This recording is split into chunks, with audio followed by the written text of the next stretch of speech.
I am Jamie Lim, and today I'm going to talk to you guys about the lesser interpreted group of people in Singapore, which are the domestic helpers.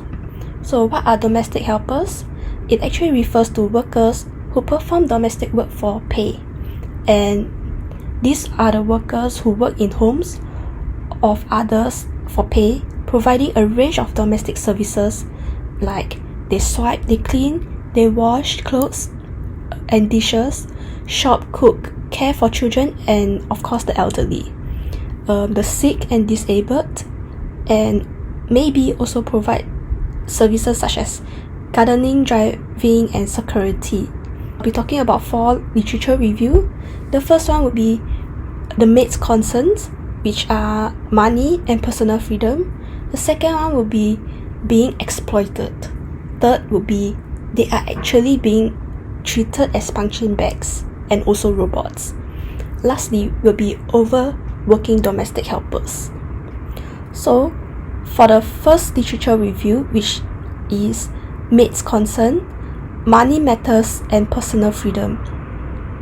So according to CNA report, there are actually a lot of us that have the privilege to check out our work environment, analyze our contract, and maybe stalk our bosses to be because of social media. But domestic helpers are actually different.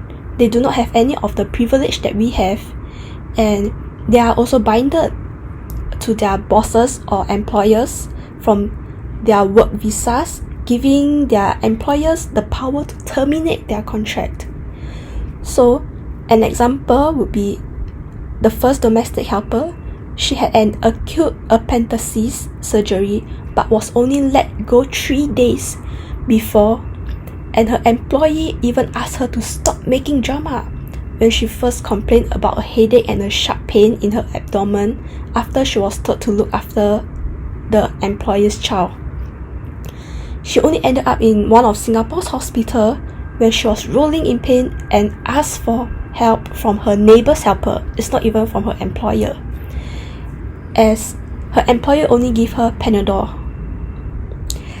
She also ended up getting dismissed by her employer abruptly, and she had to pay for her own flight back to the Philippines. For money and living conditions, it has been one of the headaches for many helpers, as they leave their homes in search of a better life for their families.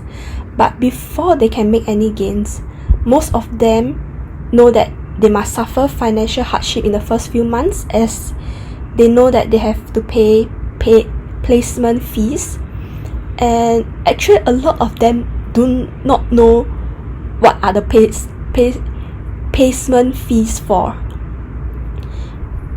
And for those that know, they felt that the training, food, lodging, which are given back at the company agencies back at their own home, were not worth the amount they paid. So another example would be this domestic helper, number 2, said that the living condition in Indonesia agency was horrible and not even worth the 6 months deduction of her salary. While staying at the agency for over 4 months, she ate chicken only once a month, and on good days, she get to eat seasoned vegetable or chicken heads and feet. The sleeping quarters were also packed with over 20 women, sleeping shoulder to shoulder on the floor, and the whole experience, it was like being in jail.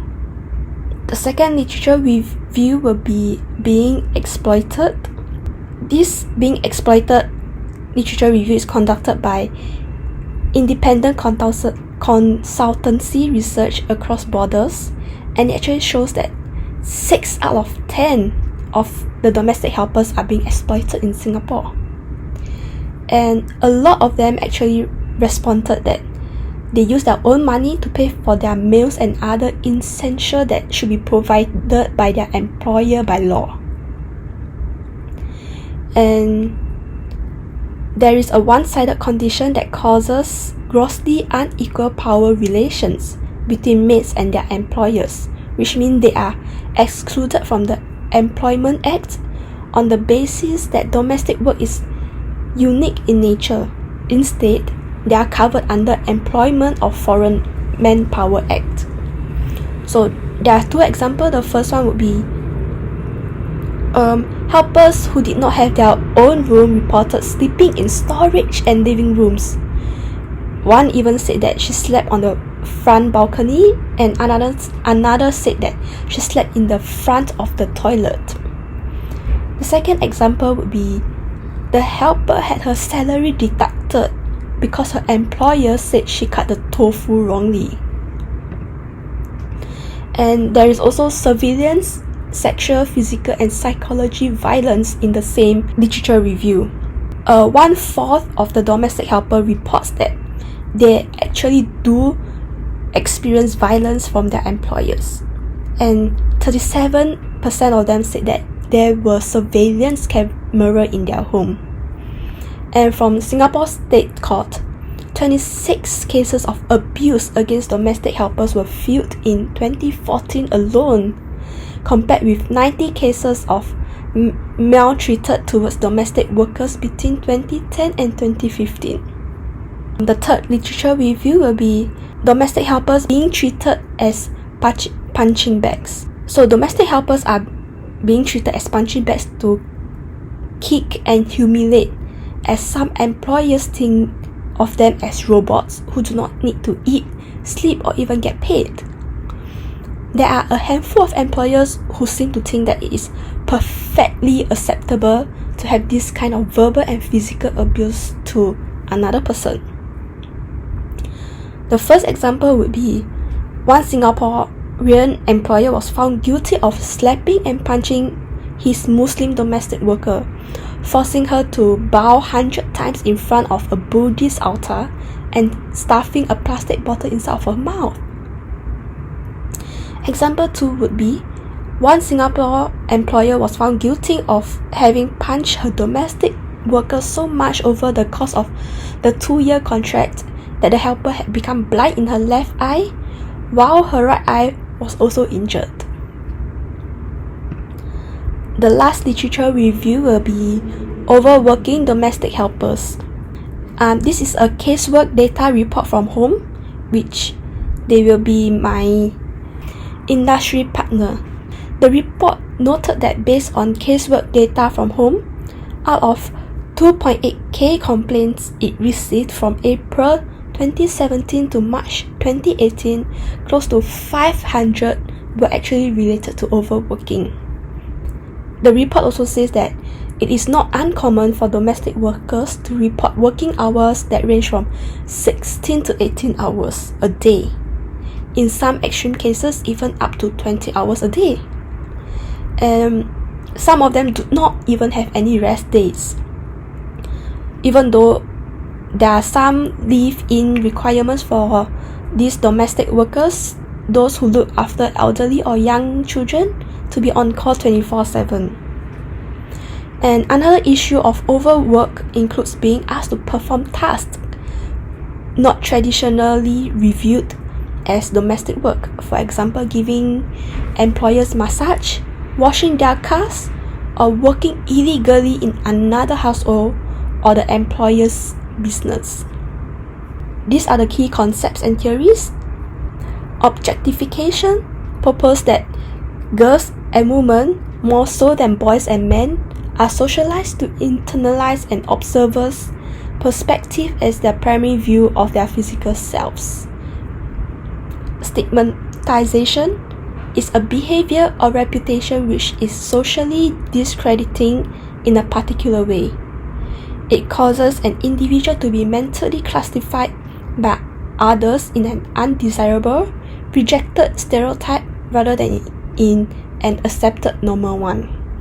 And knowledge gap is treated as any other commodity which is not distributed equally throughout the society, and the people at the top of the ladder has more access to it.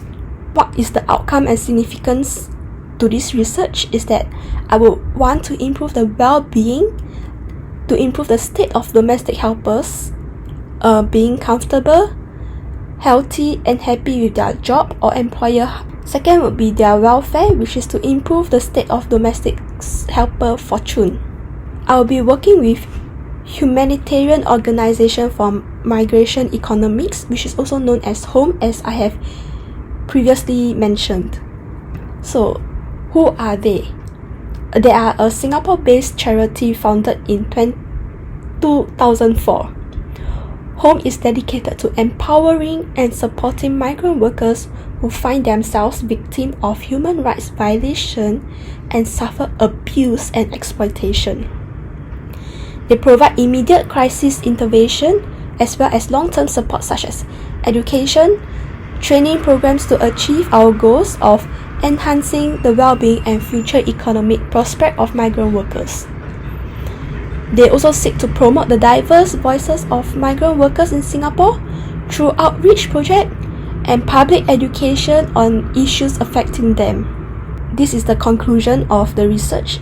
So, how does objectification comes in hand? This is when domestic helpers are being exploited and treated as punching bags. Stigmatization is when domestic helpers are being overworked. And knowledge gap for money matters and personal freedom of a domestic helpers. These are my reference lists, and thank you for listening to me.